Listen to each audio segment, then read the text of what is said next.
నేను ప్రెగ్నెంట్ అయ్యానన్న సంతోషం నాకు లేకుండా పోయింది అని నిహారిక కృష్ణబాబుతో అంటూ ఉంటే, అవును బంగారం, అవని అన్ని విషయాల్లో కాంపిటీషన్కి వస్తుంది అని తెలుసు. కానీ ఈ ప్రెగ్నెంట్ విషయంలో కూడా కాంపిటీషన్కి వస్తుందని అనుకోలేదు అని కృష్ణబాబు అంటాడు. పిల్లల విషయాల్లో మాత్రం నేనే నెగ్గుతా, అవనికి పిల్లలు పుట్టే అవకాశం ఇవ్వను అని నిహారిక అంటుంది. ఇక అప్పుడే పల్లెటూరు నుంచి ఒక భార్యాభర్త వస్తారు. బాబు బావున్నారా అని చెప్పి అడుగుతూ ఉంటే, బావున్నాము కానీ మీరు పల్లెటూరు నుంచి ఏవో మోసుకొచ్చినట్టున్నారు, ఏంటవి అని కృష్ణబాబు అడుగుతూ ఉంటాడు. ముందు అమ్మ వాళ్ళని పిలువు బాబు, అప్పుడు చెప్తాము అని పల్లెటూరు వాళ్ళు అంటూ ఉంటే, వేదవతి ప్రసాదరావు బయటికి వస్తారు. నమస్కారం అండి అని చెప్పి పల్లెటూరు వాళ్ళు చెప్తూ ఉంటే, నమస్కారం, ఏంటి ఇలా వచ్చారు, కూర్చోండి అని వేదవతి చెప్తూ ఉంటే, పర్వాలేదండి, అమ్మాయి పెళ్లి కుదిరింది, మొదటి కార్డు మీకే ఇచ్చేద్దామని వచ్చాము అని పల్లెటూరు వాళ్ళు చెప్తూ ఉంటే, ఫోన్ చెయ్యొచ్చు కదా, తప్పకుండా వచ్చేవాళ్ళం అని వేదవతి చెప్తూ ఉంటుంది. మొదటి కార్డు మీ చేతులకి ఇవ్వకుండా మేము ఏ పని మొదలు పెట్టమని మీకు తెలుసు కదమ్మా, అందుకే ఇదిగోండి కార్డు తీసుకోండి అని చెప్పి వేదవతి ప్రసాదరావుకు మొదటి కార్డును ఇస్తారు. పెళ్లి ఎటువంటి ఆటంకం లేకుండా సక్రమంగా జరగాలి అని దేవుణ్ణి మనస్ఫూర్తిగా కోరుకుంటున్నాను అని వేదవతి చెప్పగానే, పెళ్లికి కానుకలు బహుమతులు మా ఇంటి నుంచి తప్పకుండా వస్తాయి అని ప్రసాదరావు అంటూ ఉంటాడు. మీరొచ్చి అమ్మాయిని అబ్బాయిని ఆశీర్వదించాలి అని ఊరు వాళ్ళు చెప్తూ ఉంటే, మా ఇంట్లో కూడా చిన్న చిన్న హడావుళ్ళు జరుగుతున్నాయి, రావటానికి వీలవ్వచ్చు అవ్వకపోవచ్చు అని ప్రసాదరావు అంటూ ఉంటే, కోడలు గారు నీళ్ళోసుకున్నారంట కదా, అందుకే నిహారికమ్మకు బహుమతి తెచ్చాం అని ఊరు వాళ్ళు చెప్తూ ఉంటే, ఏంటది అని కృష్ణబాబు అడుగుతూ ఉంటే, వాళ్ళు చీర తీసి నిహారికకు ఇస్తూ ఉంటారు. ఆ చీర కాస్ట్ ఎంత ఉంటుంది అని రాధాకృష్ణ అంటూ ఉంటే, 1000-2000 ఉంటుంది అని లావణ్య అంటూ ఉంటుంది.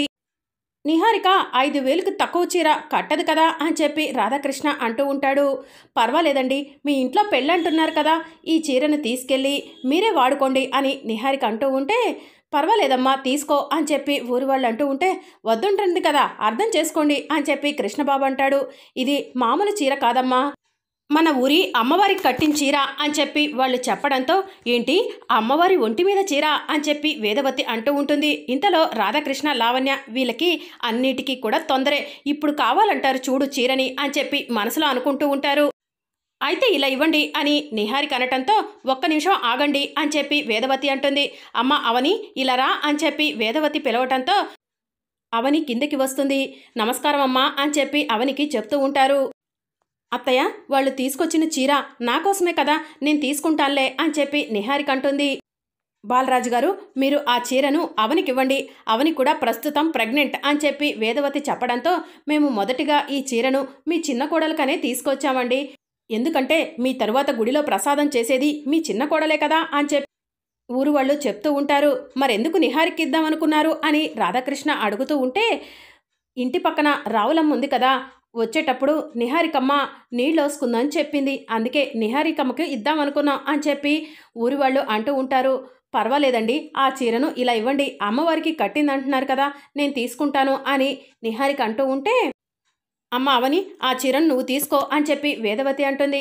పర్వాలేదండి, చీర ఎవరికిచ్చినా సరే ఆ అమ్మవారి చీర మా ఇంటికే వచ్చింది కదా, చీర నిహారికకి ఇవ్వండి అని చెప్పి అవని చెప్పడంతో, అవని అమ్మ మాట విను అని చెప్పి శ్రీకర్ అంటాడు. పర్వాలేదు బావా, నిహారికను తీసుకొనివ్వండి అని చెప్పి అవని చెప్పడంతో, నీ నుంచి వచ్చే ముష్టి ఏది కూడా నాకు అవసరం లేదు అవని అని చెప్పి నిహారిక అంటుంది. నేను కానీ అవని కానీ ఎవరైనా పెద్ద మనసుతో ఏ వస్తువైనా తీసుకొచ్చిస్తే చాలా సంతోషంగా తీసుకుంటాము, మీకులాగా రేట్లు అడగము అని చెప్పి వేదవతి అంటుంది. అమ్మవారి చీర అనేసరికి కావాలన్నావు, అవనికి ఇస్తా అంటే తిరస్కరిస్తున్నావు, ఏంటమ్మా ఈ బుద్ధులు, మీరు మారరా అని చెప్పి ప్రసాదరావు అంటూ ఉంటే, కుటుంబ సభ్యుల ముందు ఎలాగూ మమ్మల్ని అవమానిస్తున్నారు, అది చాలనట్టు ఊరి వాళ్ళ ముందు కూడా అవమానించటం మీకు పద్ధతేనా అని కృష్ణబాబు అంటూ ఉంటే, నాన్నకే పద్ధతులు నేర్పించేటంతటి వాడు అయ్యావారా అని చెప్పి శ్రీకర్ అంటాడు. మీకు అంతా మంచిగా సాగుతుంది కాబట్టి మీరు ఇలాంటి నీతులు ఎన్నైనా చెప్తారు అని చెప్పి కృష్ణబాబు అంటాడు. నాకు ఆ చీర ఏమీ అవసరం లేదు, నువ్వే తీసుకో అని చెప్పి నిహారిక అనటంతో, ఏ మాట కామాటే చెప్పుకోవాలి, చిన్న కోడలికి ఉన్నంత ఓపిక రెండో కోడలికి లేదు అని చెప్పి ఊరి వాళ్ళు అంటూ ఉంటే, వచ్చిన పని చూసుకొని వెళ్ళండి, నా గురించి మీకు అనవసరం అని చెప్పి నిహారిక అంటుంది. అవని నువ్వు వాళ్ళ దగ్గర నుంచి చీర తీసుకో అని వేదవతి చెప్పగానే, పర్వాలేదత్తయ్య అని చెప్పి అవని అంటూ ఉంటే, అవని నేను చెప్పింది విను అని చెప్పి వేదవతి అంటుంది. అవని అమ్మ చెప్పిన విధంగా చీరను నువ్వు తీసుకో అని చెప్పి శ్రీకర్ అంటాడు. ఇలా ఇవ్వండి అని చెప్పి అవని అడగగానే ఇలా కూర్చోమ్మా అని చెప్పి అవనిని కూర్చోబెట్టి బొట్టు పెట్టి చీర పెడతారు. మీరు నిజంగా అదృష్టవంతురాలమ్మా, ఈ చీర మీకు దక్కటం మీ అదృష్టం అని చెప్పి ఊరి వాళ్ళు అంటారు. వేదవతి గారు మొదటి పంట వచ్చింది, మీకే తీసుకొచ్చాం అని చెప్పి వేదవతికి చెప్తారు. పెళ్ళికి అందరూ కూడా తప్పకుండా రావాలి అని చెప్పి వాళ్ళు చెప్పడంతో తప్పకుండా వస్తామండి అని చెప్పి వేదవతి అంటుంది. ఇక వాళ్ళు వెళ్ళొస్తామని చెప్పి అక్కడి నుంచి వెళ్ళిపోగానే రేపు అందరం పెళ్ళికి వెళ్దాం, సిద్ధంగా ఉండండి అని చెప్పి వేదవతి చెప్తుంది. అవని నిహారిక ప్రయాణం చేయకూడదు కాబట్టి మిగతా అందరం వెళ్దాం అని చెప్పి ప్రసాదరావు అంటాడు. అవని నీకు ఆ చీర ఎందుకు ఇప్పించానో తెలుసా? నీకు పుట్టబోయేది మామూలు బిడ్డ కాదు అని వేదవతి చెప్తూ ఉంటే నిహారిక కృష్ణబాబు అక్కడి నుంచి వెళ్ళిపోతారు. మీ అమ్మ మామూలుది కాదు, అవని కడుపున కల్కి పుడుతున్నంత ఓవర్ యాక్షన్ చేస్తుంది అని చెప్పి నిహారిక అంటూ ఉంటే, అవును బంగారం, బాగా ఓవర్ యాక్షన్ చేస్తుంది, మనకు కనీస మర్యాద కూడా ఇవ్వట్లేదు అని చెప్పి కృష్ణబాబు అంటాడు. మన జాతకం గురించి తెలియనంత వరకు మనం ఆడిందే ఆట, పాడిందే పాటైంది, ఇప్పుడు అదంతా అవనికి దక్కుతుంది అని చెప్పి నిహారిక అంటుంది. అప్పుడే లావణ్య రాధాకృష్ణ వచ్చి పక్కపక్క నవ్వుతూ ఉంటారు. ఎందుకు అంతలా నవ్వుతున్నారు అని నిహారిక అడుగుతూ ఉంటుంది. మిమ్మల్ని చూస్తే జాలేస్తుంది, మరొక వైపు ఇలాగే జరాలనిపిస్తుంది అని చెప్పి రాధాకృష్ణ అంటాడు. మొదటిది కాదులే, రెండోదే అయ్యుంటుంది అని చెప్పి కృష్ణబాబు అంటూ ఉంటాడు. ఈరోజు ఊరి జనం ముందు నీకు జరిగిన అవమానం నాకే జరుగుంటే గనక అక్కడే చచ్చిపోయేదాన్ని అని లావణ్య అనటంతో, అంటే నా భార్యను చనిపోమంటున్నావో వదినా అని చెప్పి కృష్ణబాబు అడుగుతూ ఉంటాడు. వదిన చెప్తుంది తన గురించినా, నీ భార్య గురించి కాదు అని చెప్పి రాధాకృష్ణ అంటాడు. మీ ఇద్దరూ మా ఇద్దరితో బాగా ఆడుకుంటున్నారు అని చెప్పి నిహారిక అంటుంది. రాధా, వీళ్ళను చూస్తుంటే మనకు పిల్లలు లేకపోవడమే మంచిదనిపిస్తుంది, మనకన్నా కాస్త గౌరవం ఉంది, వీళ్ళకు అది కూడా లేదు, పద వెళ్దాం అని చెప్పి లావణ్య అంటూ ఉంటే రాధాకృష్ణ వెళ్తూ ఉంటే, ఆగండి, మీరు ఇద్దరూ మమ్మల్ని ఒంటరి వాళ్ళని చేసి వెళ్ళిపోతారా? మీరు మా వెనుక ఉన్నప్పుడు మేము ఎంత ధైర్యంగా ఉండేవాళ్ళమో, మా వెనుక రాజులు, భటులు, సైన్యాధిపతులు ఉన్నంత ధైర్యంగా ఉండేది, ఇప్పుడు మీరు మా నుంచి వెళ్ళిపోయేసరికి మేము ఒంటరి వాళ్ళం అయిపోయాము అని చెప్పి కృష్ణబాబు అంటూ ఉంటే, అవునక్క, మా పార్టీలో చేరొచ్చు కదా అని నిహారిక అడుగుతూ ఉంటుంది. సారీ నిహారిక, నువ్వు ఎప్పుడైతే మమ్మల్ని అసిస్టెంట్లుగా పెట్టుకుంటా అన్నావో అప్పుడే మా మనసు విరిగిపోయింది అని లావణ్య అంటుంది.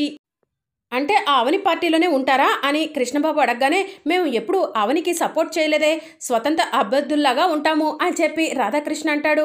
పద లావణ్య వెళ్దాం అని చెప్పి రాధా లావణ్య అక్కడి నుంచి వెళ్ళిపోతారు. వీళ్ళకు పిల్లలు పుట్టట్లేదని బాగా కుళ్ళుగా ఉంది అని చెప్పి నిహారిక అంటుంది. నాకు బిడ్డ పుట్టేలోపు ఇంకెన్ని అవమానాలు చూడాలో ఏంటో, లాభం లేదు, ఈ విషయానికి పులి స్టాప్ పెట్టాల్సిందే అని చెప్పి నిహారిక మనసులో అనుకుంటుంది.